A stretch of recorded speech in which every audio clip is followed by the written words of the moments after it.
Top Med Talk. Hello, I'm Joff, Lacey, and welcome to Top Med Talk and our series of broadcasts recorded live here at Anaesthesia 2019, the international flagship conference of the Royal College of Anaesthetists here in London. And I'm delighted to be joined by one of the very eminent speakers here today, Professor Hugh Hemmings, who's a professor of anaesthesia in New York and most notably an editor-in-chief of the British Journal of Anaesthesia. Welcome, Professor Hemmings. Thanks for joining us. Thank you. And you're also one of the speakers in our last session, which involves some rather sobering discussions about the serious adverse sequelae of providing anaesthesia. And you gave a talk specifically on developmental anaesthetic neurotoxicity.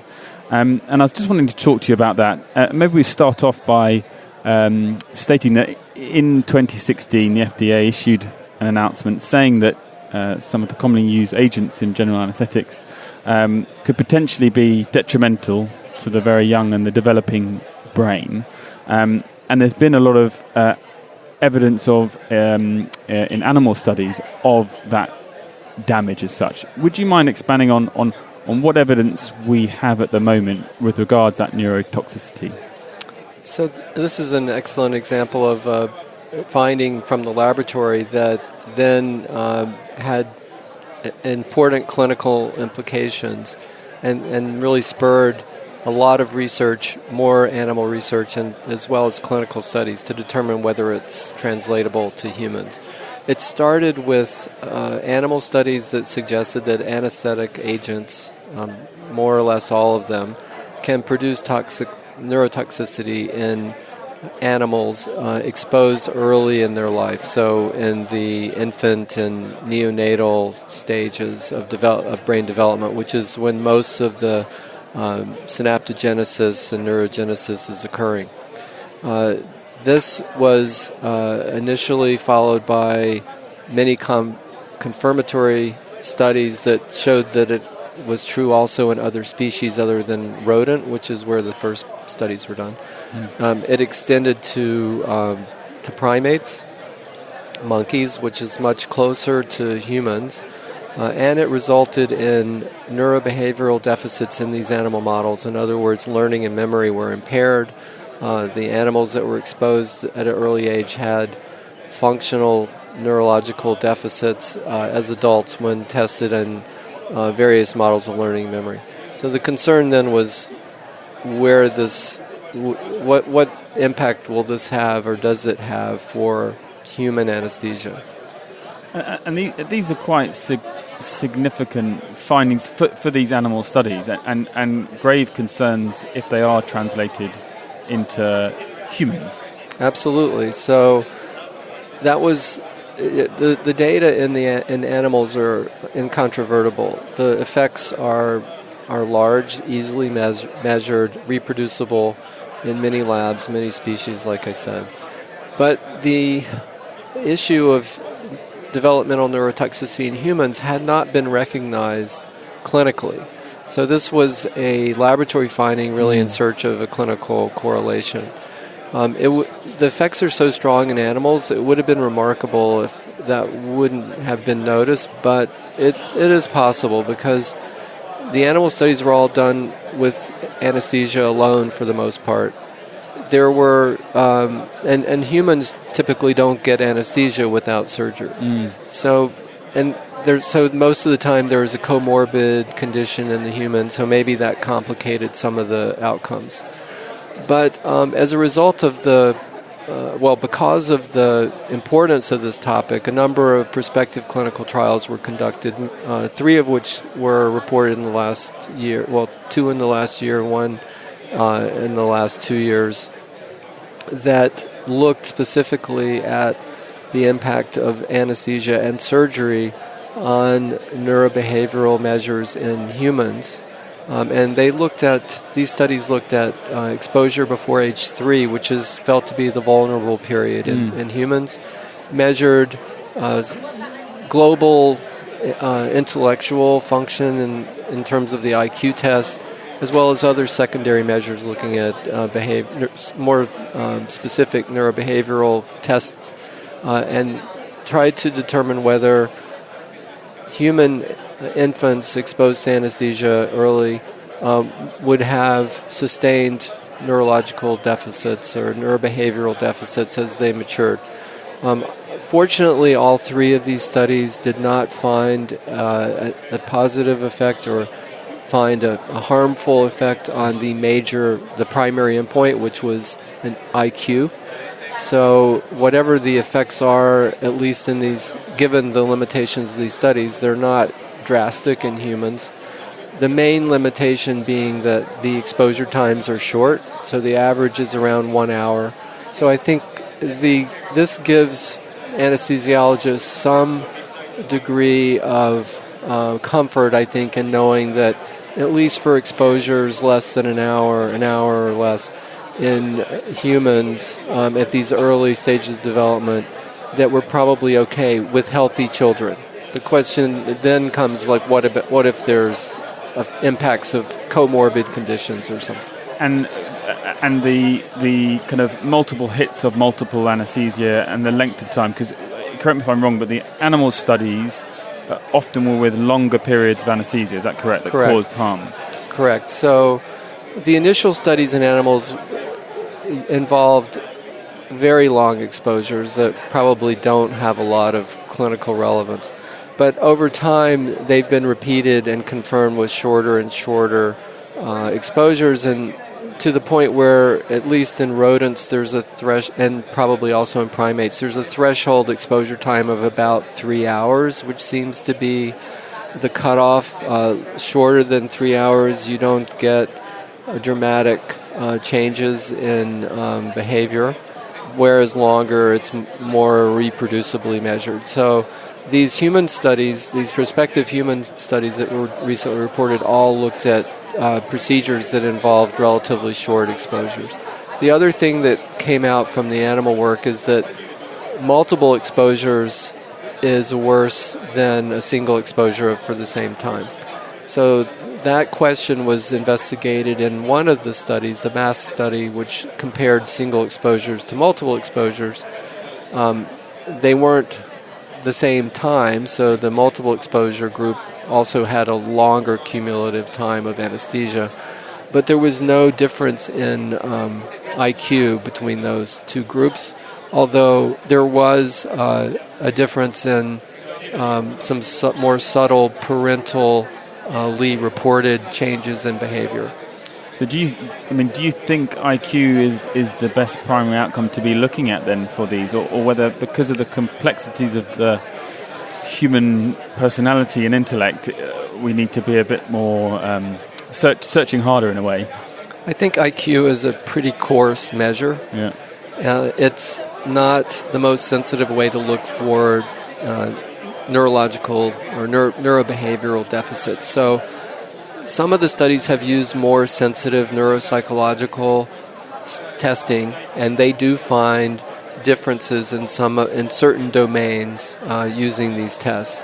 So going forward, we may see more focused examination of certain endpoints in certain behavioral domains that may be more sensitive to anesthesia exposure. And I think it's too early to say exactly what those are, but the studies that have been reported so far do report some evidence for subtle changes there. And the animal work also shows differential effects on different domains of neurobehavioral outcomes. Do you think we will be able to get to the bottom of it, given again the complexities of human neurodevelopment? It almost seems impossible to either include or exclude that there's going to be any detrimental effect, because it's to kind of sift out the signal. I think it's going to be hard, especially in the more complex patients who have multiple comorbidities, and these may be the patients that we should be most worried about. There are also those patients who have serious medical problems that require surgical or anesthetic treatments for whatever the disease is. They may be at most risk, but they also have other causes for potential negative impact on their neurodevelopment. So I think it will be hard to do that, but I think well-designed studies focused on the most likely, most highest risk populations may be successful going forward. I think that's where the field is pivoting a little bit at the moment because of these recent findings that healthy patients getting short exposures seem to be okay. There may be some risk, but almost every medical procedure has some risk. And I think one thing that we have learned is that it's important that we think about elective procedures in young patients. If they can be deferred, they should be, because although we don't see gross evidence of harm, we don't see that it's risk-free either. So it's hard to prove that. So I think what the field is doing now, though, is looking at what about certain populations that may have already be more vulnerable in terms of their neurodevelopment. What about them? And I think that is where we'll see things going. And it might be easier to detect effects with smaller group sizes in those populations because the effects should be larger than in the normal patients that have been examined so far. And finally, just to ask you, for the anaesthetist, anesthesiologist on the front lines now, managing the care of young children, do we think we should, on the back of what we know already, have a reflex change into how we are approaching things? Because at the moment, I don't think, certainly where I practice, it's not a major consideration when we're thinking about putting a child to sleep. Is that kind of neurodevelopment possible toxicity? Are we already at the stage where we should start changing the way we approach the care of the child undergoing anesthesia? I think we have to be aware of the potential for harm, and I think if the parents or guardians ask questions, we need to be prepared to answer those questions honestly, that there may be effects, but we're not sure.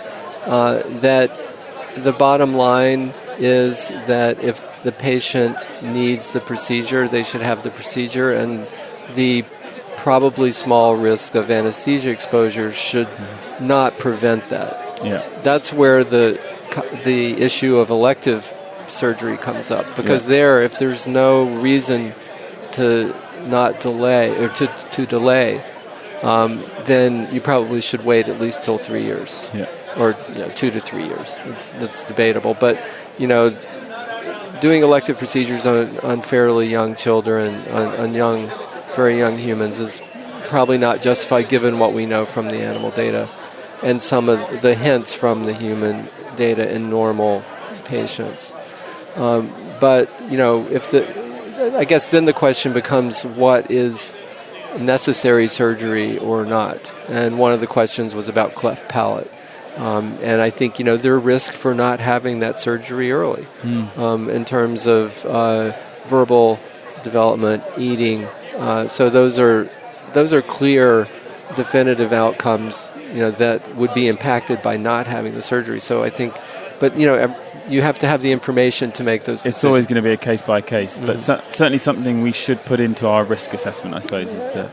Absolutely. Yeah. I think, the well-educated public, read about these things. They tend to make it to the press. They love stories of anesthesia doing harmful things. So, many patients will be aware of the reports, and I think we need to be prepared to answer them in an understanding way, knowing, in detail the limitations of the data that have been produced so far.